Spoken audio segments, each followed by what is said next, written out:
निकिता एक गरीब परिवार की लड़की थी। गांव में 16-17 साल की उम्र होते ही शादी करने की जल्दी हो जाती है।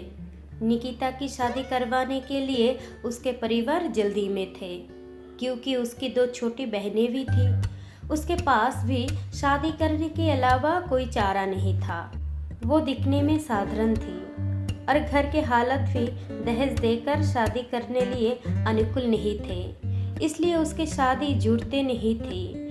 उसमें ये गोत्र, ये कुंडली में कमी दिखाकर बहुत से रिश्ते मना कर देते थे। अंत में एक रिश्ता आया और उस लड़के ने उसे पसंद कर लिया। लड़का सेना में सिपाही था। बुजुर्ग लोगों ने शादी करने पर नाराजगी जताई और कहने लगे कि लड़का अपनी पत्नी को समय नहीं दे पाया और कल शहीद हो गया तो।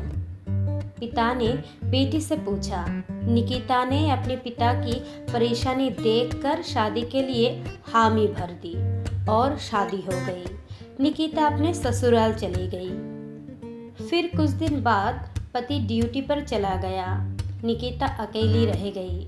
वो सोचने लगी कि घर बैठे बैठे क्या करना चाहिए। सास से पूछने के बाद ही वो पहली बार घर की सीढ़ियों से नीचे उतरी।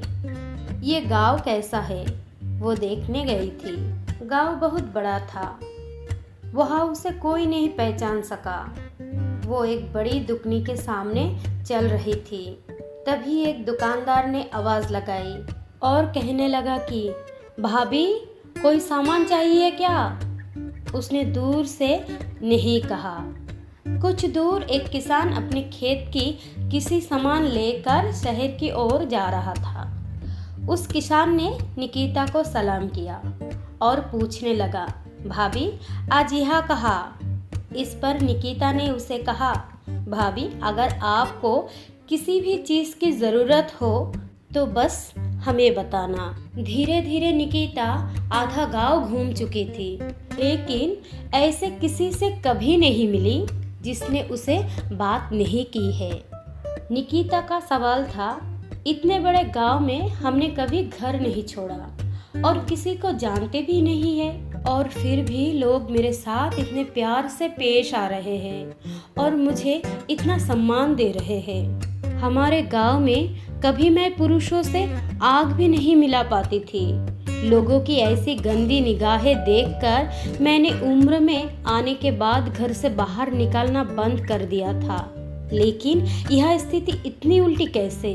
घर जाकर उसने अपने सास से पूछा। सास ने कहा, ओहो, तुम एक फौज की पत्नी हो, इसलिए तुझे गांव में इतना सम्मान मिलता है जैसे मुझे माँ बनने से मिलती है। ये सुनकर निकिता की आंखों में खुशी से आंसू आ गए। उसका सीना गर्व से फूल गया। वो खुश थी कि उसने एक फौजी पत्नी चुना था। तो दोस्तों, हर एक फौजी के लिए दिल से सलाम। कहानी पसंद आई तो लाइक, शेयर, सब्सक्राइब ज़रूर करना। Thank you.